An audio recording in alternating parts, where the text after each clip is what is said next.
September 20th, 1944, Oosterbeek, Holland. Major Robert Kane crouched in a slit trench carrying 32 pounds of spring-loaded desperation.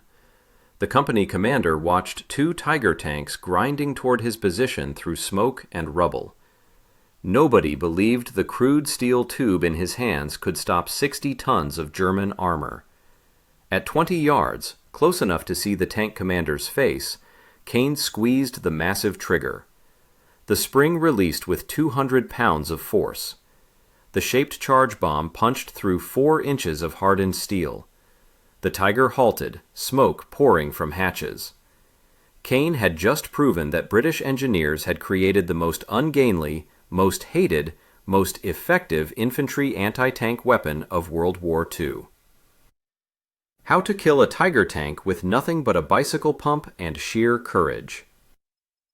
Striped, the weapon that made this possible, looked ridiculous, felt monstrous, and saved thousands of British lives. Approximately 115,000 examples were manufactured. The PIAT remains the only spring-powered weapon ever to destroy heavy armor in combat, and the weapon soldiers simultaneously cursed and credited with their survival. The problem facing the British Army in 1940 to 1941 was brutally simple. Infantry needed to stop German panzers in occupied Europe and British soil if invasion came. Nazi armored divisions rolled through Poland in weeks, France in 40 days, and now threatened Britain itself. These tanks mounted armor increasingly thick with each generation. Early Panzer IIIs carried 30 mm frontal armor. Tigers carried 100 mm, Panthers 80 mm sloped at angles that doubled effective thickness. Standard infantry anti-tank methods failed catastrophically against modern armor. The Boys anti-tank rifle, Britain's standard-issue infantry anti-tank weapon, fired a 55 caliber armor-piercing round measuring 13.9 mm in diameter. The weapon weighed 36 pounds, measured 63 inches long, and kicked hard enough to injure the shooter's shoulder after a few shots. Against early war light tanks with 20 to 30 mm armor, the Boys achieved marginal effectiveness at ranges under 100 yards. Against anything heavier, the weapon became a liability. The tungsten core round simply bounced off Panzer IV frontal armor. Firing a Boys rifle at a Tiger tank was tactically equivalent to throwing stones at a fortress. Loud, pointless, and likely to get you killed when the tank returned fire with an 88 mm cannon. Turbulence anti-tank grenades, like the British No. 68, offered even less promise. These required an infantryman to run within 70 yards of an enemy tank, accurately throw a 2-pound grenade at a moving target, and hope the 0.5-ounce explosive charge damaged something vital. The No. 68 couldn't penetrate armor thicker than 52 mm, even under ideal conditions. More importantly, any soldier attempting this suicidal approach faced immediate machine gun fire from tank-mounted weapons or supporting infantry. The No. 68 killed more British soldiers through premature detonations than it ever killed German tankers. Mines worked against stationary or predictable armor movements, but offered no tactical flexibility. Once laid, they couldn't adapt to changing battlefield conditions. Artillery and dedicated anti-tank guns like the QF 2-pounder provided genuine anti-armor capability, but weighed 1,848 pounds with the gun carriage, impossible for infantry to move rapidly or deploy in urban terrain, forests, or mountainous regions where tanks still operated with infantry support. The British Army needed something fundamentally different. A weapon light enough for one soldier to carry without exhausting himself on a march. A weapon powerful enough to penetrate 100 mm of armor at close range. A weapon simple enough to manufacture by the hundreds of thousands without consuming scarce materials needed for aircraft, ships, and artillery. A weapon that wouldn't reveal the operator's position with backblast or excessive noise. A weapon specifically designed for desperate close-range ambushes where courage mattered more than technology. Lieutenant Colonel Latham Valentine Stewart Blacker provided the foundation. Born October 1, 1887, in Cheshire, England, Blacker descended from Valentine Blacker, a distinguished Indian Army officer. Educated at Cheltenham College and Bedford School before attending Royal Military College, Sandhurst, Blacker received his commission into the Indian Army in 1907. He served with the 69th Punjabis, Queen's Own Corps of Guides, and 57th Wilds Rifles across Afghanistan, Turkestan, and Russia, earning several mentions in dispatches for bravery under fire. Blacker learned to fly in 1911, receiving Royal Aero Club Certificate No. 121, and served with the Royal Flying Corps during the First World War. The man understood combat from multiple perspectives: infantry, cavalry, and aerial reconnaissance. By 1930, Blacker had become obsessed with an obscure firing mechanism, the spigot mortar system. Rather than using a conventional barrel to contain propellant gases, the spigot system employed a heavy steel rod driven by spring force into the hollow tail of a projectile. This eliminated the need for expensive, precision-machined barrels, the most time-consuming component in conventional firearms manufacturing. Blacker envisioned a lightweight platoon mortar using this principle, developing the arbalest in 1937. The British Army rejected it in favor of the simpler 2-inch mortar. The arbalest gathered dust until war changed everything. September 1939 transformed Blacker from a semi-retired eccentric into a valuable asset. He joined Ministry of Defense 1, MD1, a secretive weapons development organization unofficially called Churchill's Toy Shop, after Prime Minister Winston Churchill's personal interest in unconventional warfare technology. Blacker resurrected his spigot mortar concept, scaling it up dramatically into the Blacker Bombard, a 29mm weapon weighing over 300 pounds, designed to be mounted on concrete emplacements. The Home Guard adopted it for airfield defense in 1940, though the weapon couldn't actually penetrate tank armor. It could shatter infantry formations and destroy light vehicles, but Tigers and Panthers rolled through bombard barrages unscathed. Blacker then attempted miniaturization. The Baby Bombard, developed in mid-1941, reduced weight to approximately 40 pounds and introduced shoulder firing capability. However, the weapon suffered catastrophic ammunition problems. The projectiles misfired constantly.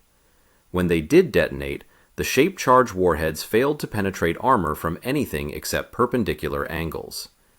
Even more dangerous, the ammunition proved so volatile that live-fire training exercises resulted in multiple friendly fire casualties from premature detonations. Major Millis Jeffress provided the crucial breakthrough. When Blacker was reassigned to other projects in late 1941, Jeffress inherited the Baby Bombard disaster. Rather than abandoning the concept entirely, Jeffress redesigned the projectile from first principles in partnership with Imperial Chemical Industries. The collaboration produced a 3-pound shaped charge bomb capable of penetrating 75 millimeters of armor at any angle.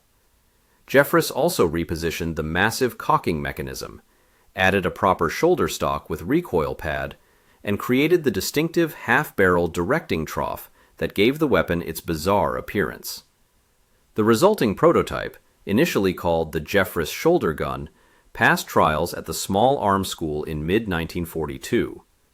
A warrant officer test-fired the first operational example at an armored target. The bomb punched clean through. The British Ordnance Board ordered immediate production, renaming the weapon Projector Infantry Anti-Tank, PIAT for short, in August 1942.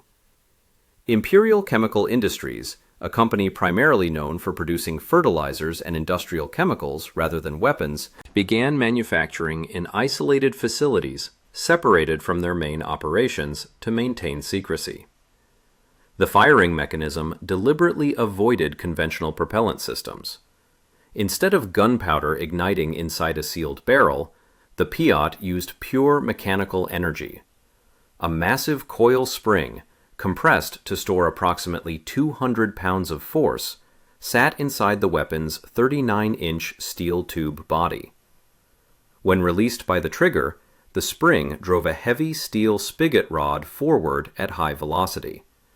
This spigot penetrated the hollow tail of the bomb resting in the forward launching trough, crushing a small propellant cartridge inside the projectile. The propellant detonated, generating gases that launched the bomb off the spigot at approximately 250 feet per second, while simultaneously driving the spigot and its attached spring backward into the tube, automatically recocking the weapon for the next shot. This ingenious self-cocking mechanism meant the operator only needed to manually cock the spring for the first shot. Subsequent shots automatically reset the spring via recoil energy, dramatically increasing rate of fire compared to manually cocked weapons. However, this advantage came with a critical caveat. If the operator failed to brace the weapon properly against their shoulder, insufficient resistance would prevent the spring from fully compressing. The PIAT would then need manual recocking, a process so physically demanding it could fail completely in combat. Cocking the PIAT manually required extraordinary physical strength and technique. The operator first unlatched the padded shoulder stock at the weapon's rear, gave the weapon a half-turn to unlock the body from the stock, then stood on the stock with both feet. Gripping the carrying handle, the operator used their entire body weight, pulling upward with arms while pushing downward with legs, to stretch the massive spring approximately 6 inches until an audible click indicated full compression. The soldier then reattached the shoulder stock with another half-turn, raised the weapon to shoulder height, and prepared to fire. The entire process required at least 90 pounds of sustained pulling force and often took 20 to 30 seconds under ideal conditions. Soldiers of small stature genuinely struggled or completely failed to cock the weapon.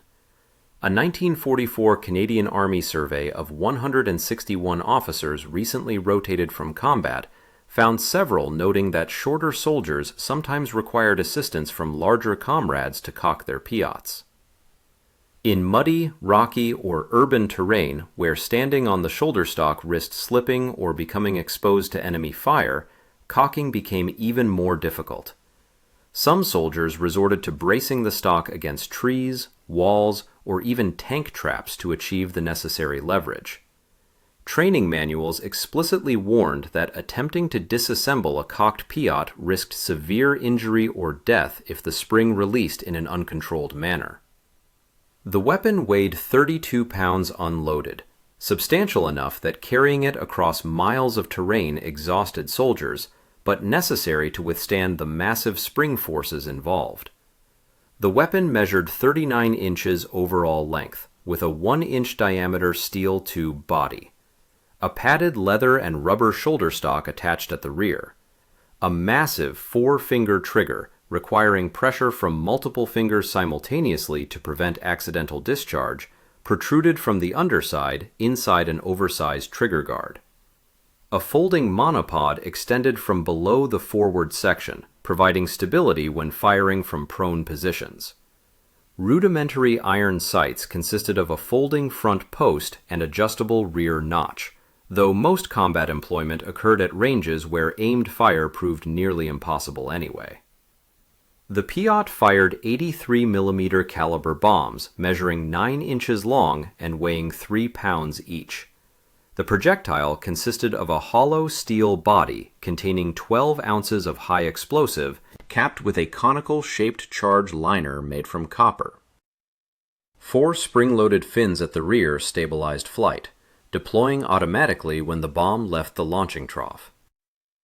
The hollow tail contained a small propellant cartridge and impact fuse.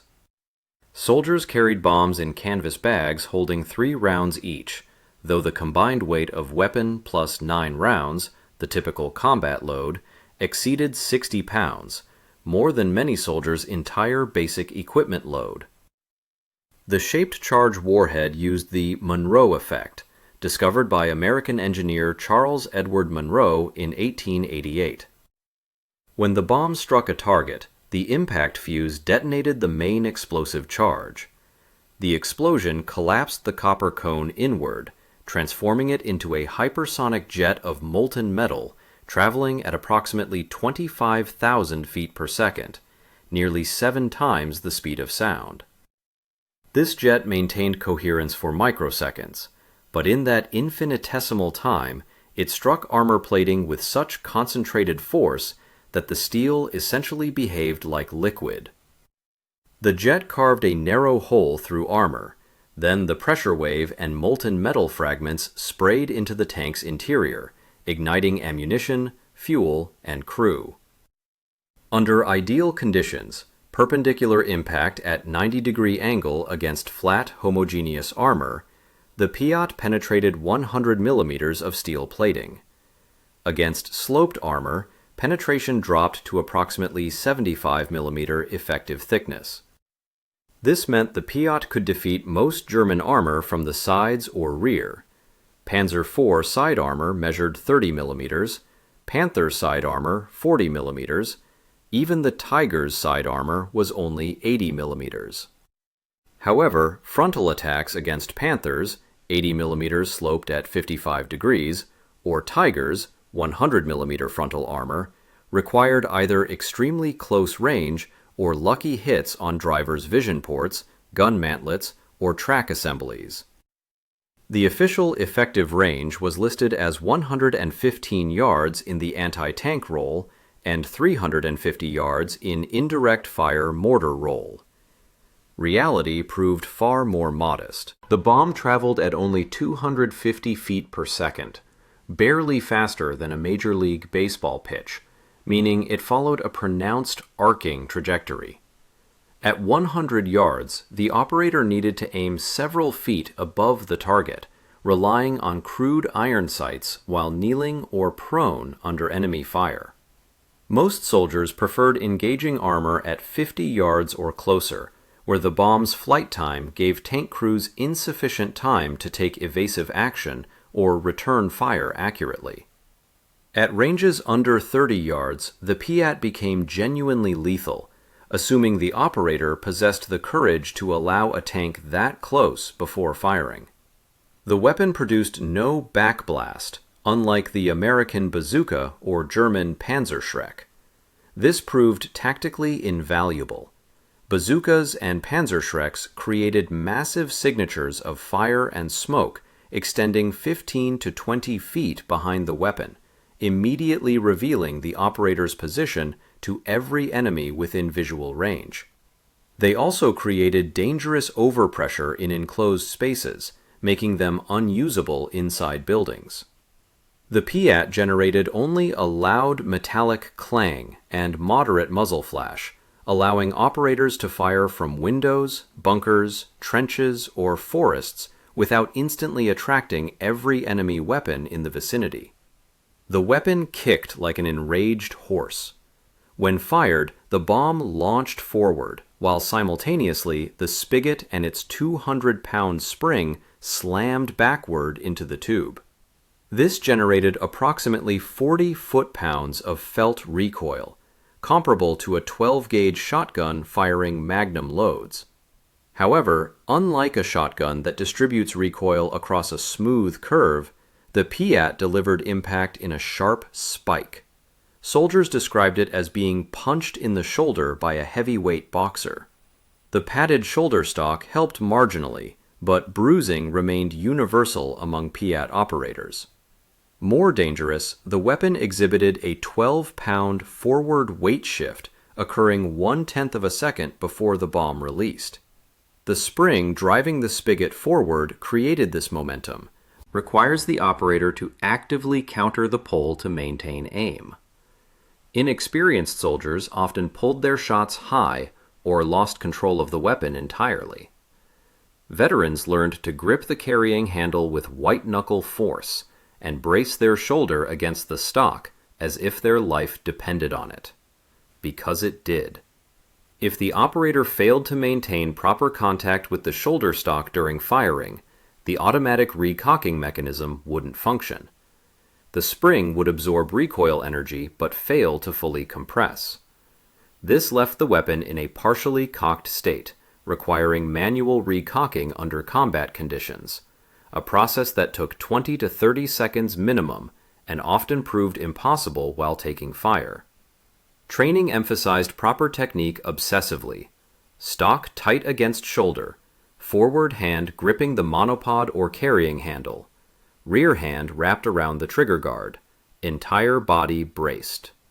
Development fell under MD1's purview, specifically Section D, operating from Whitchurch near Aylesbury. Major Millis Jeffress commanded the development team, working closely with explosive chemists from Imperial Chemical Industries. The first production models emerged from ICI's Billingham facility in August 1942. Production rapidly expanded to additional undisclosed facilities as demand exceeded initial forecasts. Manufacturing simplicity proved one of the PIAT's greatest advantages. The steel tube body required only basic lathe work and welding, skills available at hundreds of British factories. The spring came from standard industrial suppliers. The trigger mechanism consisted of simple stamped parts. Even the bombs used relatively straightforward pressing and filling processes compared to precision artillery shells. This meant Britain could produce PIATs without diverting manufacturing capacity from aircraft, ships, or artillery. The PIAT was made in workshops that would otherwise sit idle or produce non-military goods. By 1945, total production reached approximately 115,000 units. Additional thousands were manufactured through 1950 for Commonwealth forces and export to resistance movements in occupied territories. Each weapon cost approximately £17 to manufacture, roughly £900 in 2024 adjusted value, making it one of the most economical anti-tank weapons of the war per unit produced. Production timing allowed extensive operational deployment. The weapon entered service in mid-1943, providing 2 full years of wartime use before VE Day in May 1945. Unlike experimental weapons that arrived too late, the PIAT saw action across every theater where British and Commonwealth forces operated. Multiple confirmed combat employments validated the design's effectiveness while simultaneously confirming every complaint soldiers voiced about its brutal characteristics. The PIAT first saw combat during Operation Husky, the Allied invasion of Sicily in July 1943. Canadian forces carried the weapon during beach landings and subsequent inland advances. Initial performance proved disastrous. A manufacturing defect in early bomb batches caused the fuses to detonate only when striking targets at perfect perpendicular angles. Glancing hits against tank armor, the majority of battlefield impacts, resulted in complete failures to detonate. The bombs simply bounced off, leaving soldiers exposed with empty PIATs facing functional tanks. Confidence collapsed among frontline troops. Complaints flooded up command chains. ICI engineers frantically redesigned the fuse mechanism, introducing a more sensitive impact trigger that functioned reliably at angles down to 30 degrees off perpendicular. Modified ammunition reached the field by September 1943, in time for the Italian mainland invasion. From that point forward, the PIAT proved its worth in battle after battle. During the Italian campaign, British Fusilier Frank Jefferson used a PIAT to disable a Tiger tank threatening his company's position near Monte Cassino. The Tiger had pinned down 2 platoons for 3 hours. Jefferson crept within 30 yards through rubble, fired a single bomb that struck the Tiger's left track assembly, immobilizing the 60-ton vehicle. The tank crew abandoned the disabled vehicle rather than face infantry assault. In Burma, Rifleman Ganju Lama destroyed 2 Japanese tanks despite severe wounds, firing his PIAT from prone position while bleeding from shrapnel injuries. He was awarded the Victoria Cross for actions demonstrating that the weapon's limitations mattered less than operator courage. The weapon achieved its greatest fame during Operation Market Garden, the ill-fated attempt to capture bridges across the Rhine in September 1944. Major Robert Henry Kane, commanding B Company of the 2nd South Staffordshire Regiment, landed at Arnhem on September 18, 1944, as part of the British 1st Airborne Division. The operation aimed to secure the Rhine Bridge, but German armored divisions positioned nearby launched immediate counterattacks with Tiger tanks, Panthers, and self-propelled guns. British airborne forces, lightly armed with PIATs as their heaviest anti-tank weapons, found themselves besieged in the suburb of Oosterbeek. On September 19th, German armor pushed toward Kane's position near the St. Elizabeth Hospital. His company possessed only PIATs and 2-inch mortars against tanks and self-propelled guns. Lieutenant Georges Dupenois kept several tanks at bay with continuous PIAT fire, while Kane ran through machine gun fire searching for ammunition. The PIAT ammunition exhausted by 11:30 a.m. The tanks advanced freely, methodically destroying British positions. Kane's company suffered catastrophic casualties withdrawing under fire. On September 20th, a Tiger tank approached Kane's regrouped position. Kane grabbed a PIAT and advanced alone to engage it. He waited in a forward trench, receiving targeting guidance from Lieutenant Ian Meikle, positioned in a house above. At 20 yards, close enough to see the tank commander scanning for threats, Kane fired. The Tiger's main gun immediately swiveled toward the house, firing an 88mm round that killed Meikle and collapsed the chimney. Bricks and masonry rained down on Kane, wounding him with flying debris and machine gun bullets that struck his position. Kane continued firing until he scored multiple direct hits, immobilizing the tank. He then supervised bringing up a 75mm howitzer that completely destroyed the disabled vehicle. Only after the Tiger burned did Kane consent to have his wounds dressed. The next morning, September 21st, 3 more tanks approached. Kane engaged all 3 using his PIAT from open ground with complete disregard for personal safety. Each time he left protective cover, advanced to effective range, and fired until the tanks withdrew or were disabled. The constant explosions near his unprotected head perforated both eardrums. Kane stuffed cotton wool in his ears and continued fighting.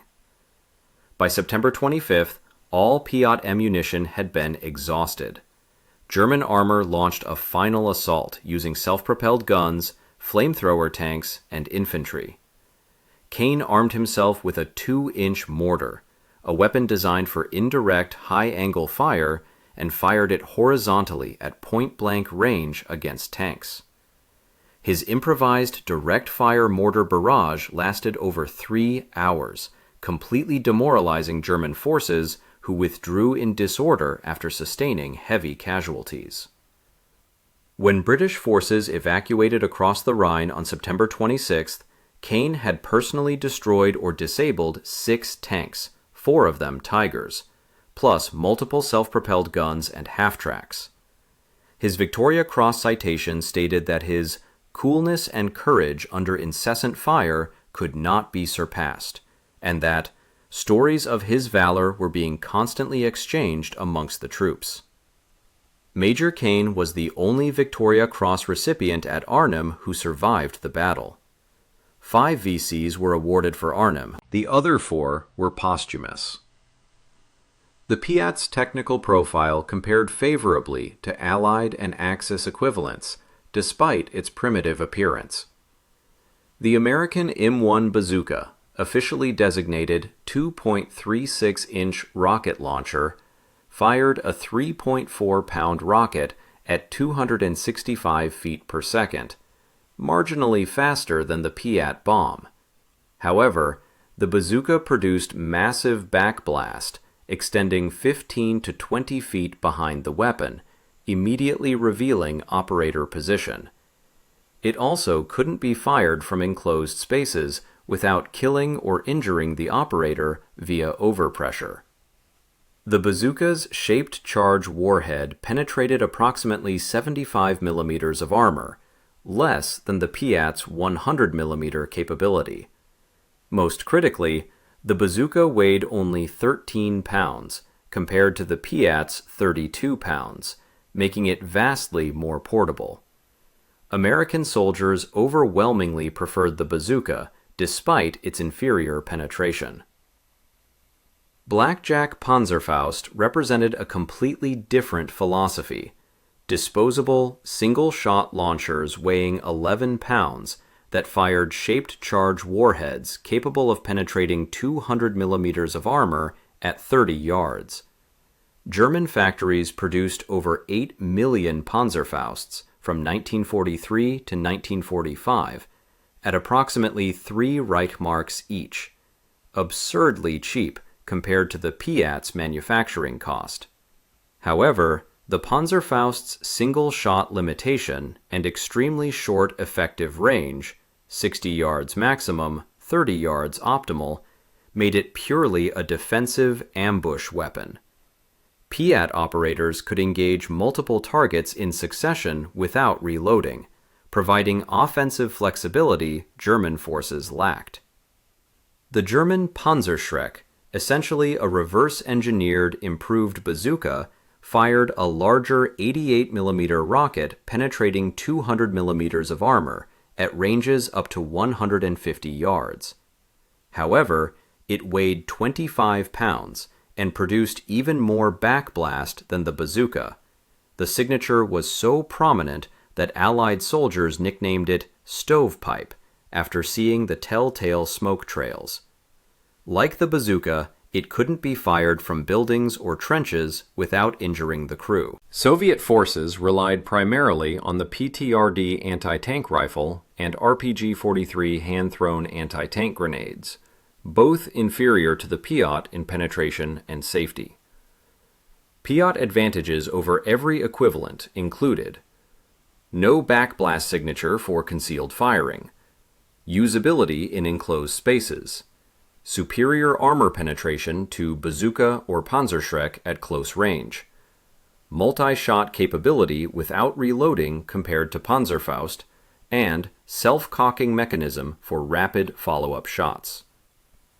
PIAT disadvantages included: crushing weight reducing mobility, brutal recoil causing injury, difficult manual cocking requiring enormous strength, short effective range compared to rocket weapons, and complex ammunition handling. Thousands of PIAT examples survive in museum collections worldwide, making it one of the most commonly preserved infantry weapons of World War II. The Imperial War Museum in London maintains multiple examples, including weapons carried during documented operations at Arnhem and Normandy. Serial numbers and unit markings trace specific PIATs to specific battles. The Royal Armoury's National Firearms Centre in Leeds holds extensive collections, including sectioned PIATs showing internal spring mechanisms, bombs with cutaway views of shaped charge liners, and training examples used at British infantry schools through the 1950s. The Canadian War Museum in Ottawa displays PIATs carried during Operation Husky in Sicily, with documentation linking specific weapons to Victoria Cross actions. The Norwegian Armed Forces Museum holds PIATs dropped to resistance forces during 1944 to 1945, including several examples showing field modifications where Norwegian fighters adapted bicycle springs or automotive suspension springs as replacement mainsprings when original springs failed. Unlike rare experimental weapons, the PIAT remained in service for decades after World War II ended. British forces carried PIATs during the Korean War, 1950 to 1953, the Suez Crisis, 1956, and conflicts in Malaya, Kenya, and Cyprus through the late 1950s. The weapon wasn't officially retired from British service until the early 1960s, when the Carl Gustaf recoilless rifle replaced it. Even then, PIATs remained in reserve stocks and Commonwealth arsenals into the 1970s. Primary source documentation remains extensive despite wartime secrecy around MD1 operations. The National Archives at Kew holds production records, trial reports, and combat effectiveness analyses in the WO War Office series.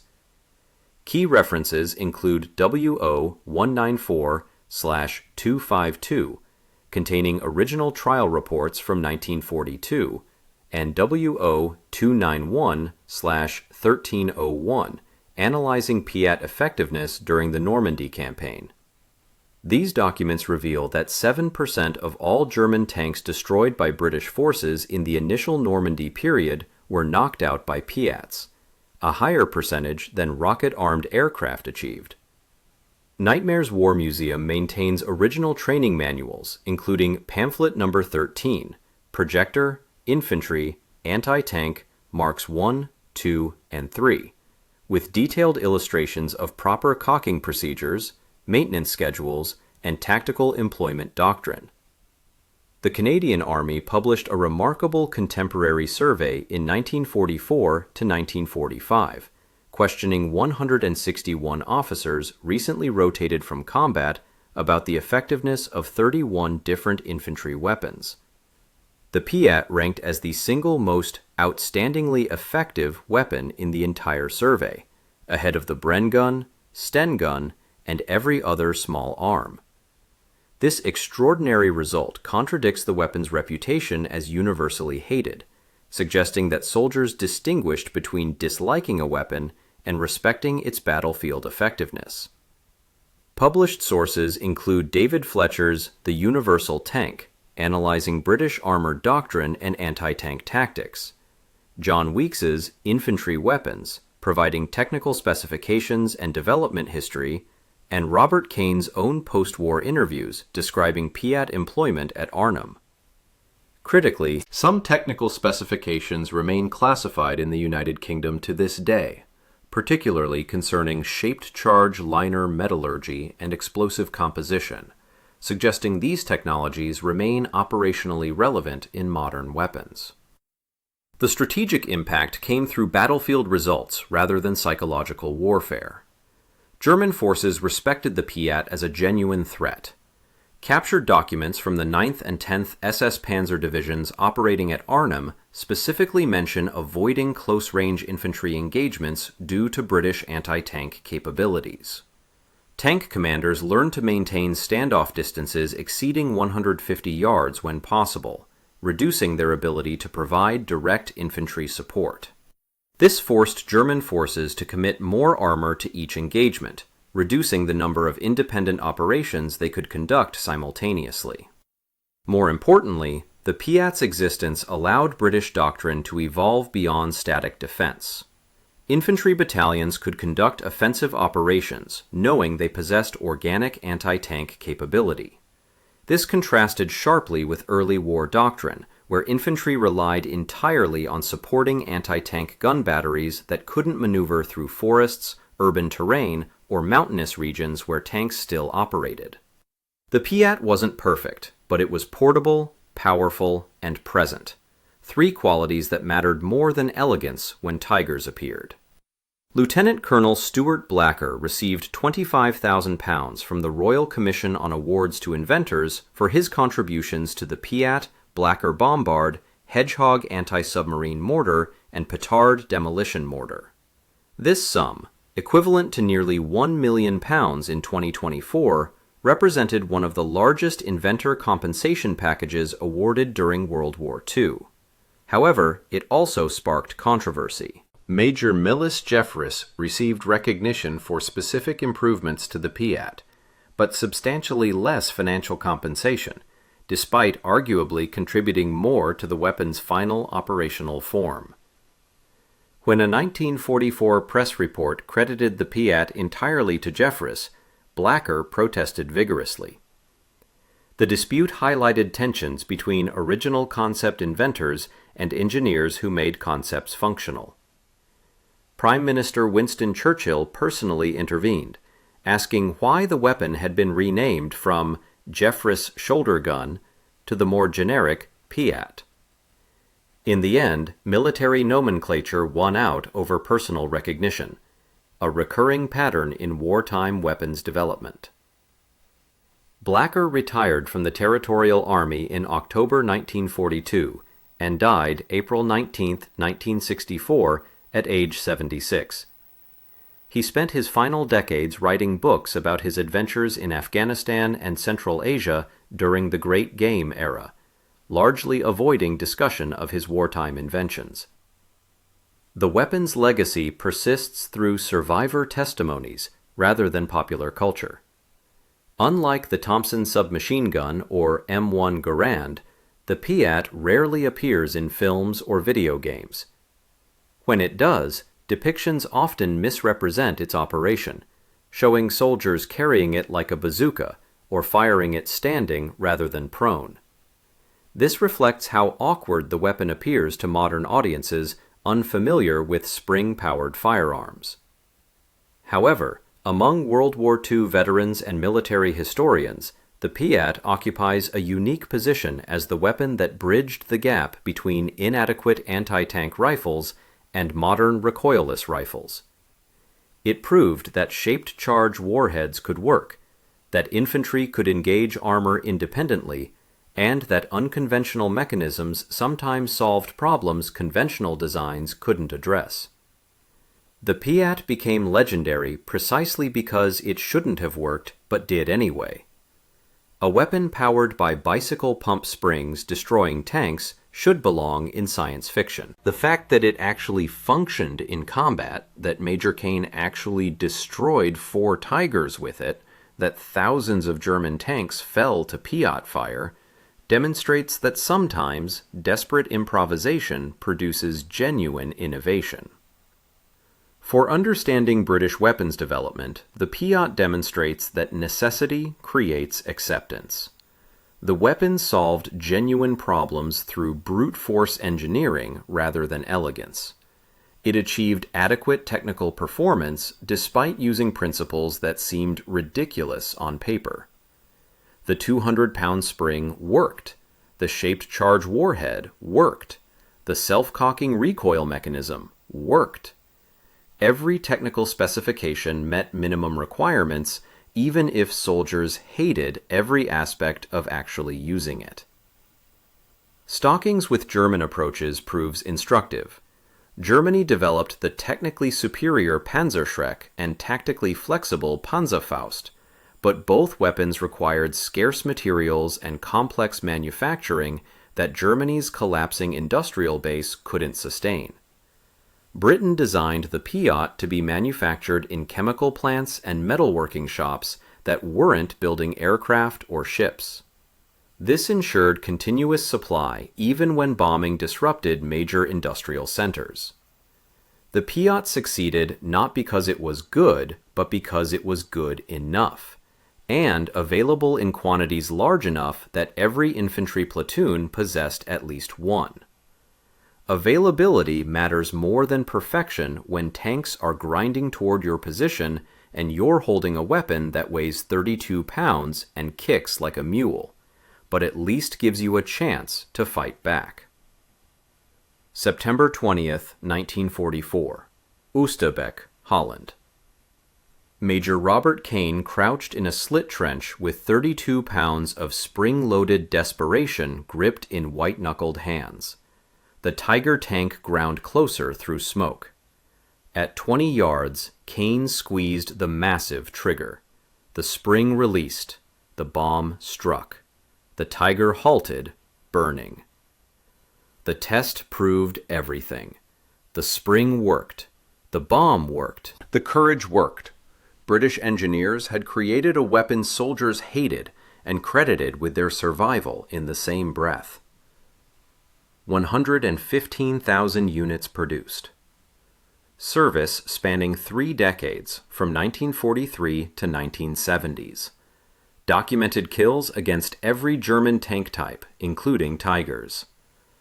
0.7% of German armor destroyed in Normandy attributed to PIAT fire. 1 Victoria Cross awarded for PIAT actions, the only Arnhem VC recipient who survived. The PIAT remains the most hated, effective weapon ever created, proving that sometimes the best British engineering creates legends through pure, stubborn functionality rather than elegance.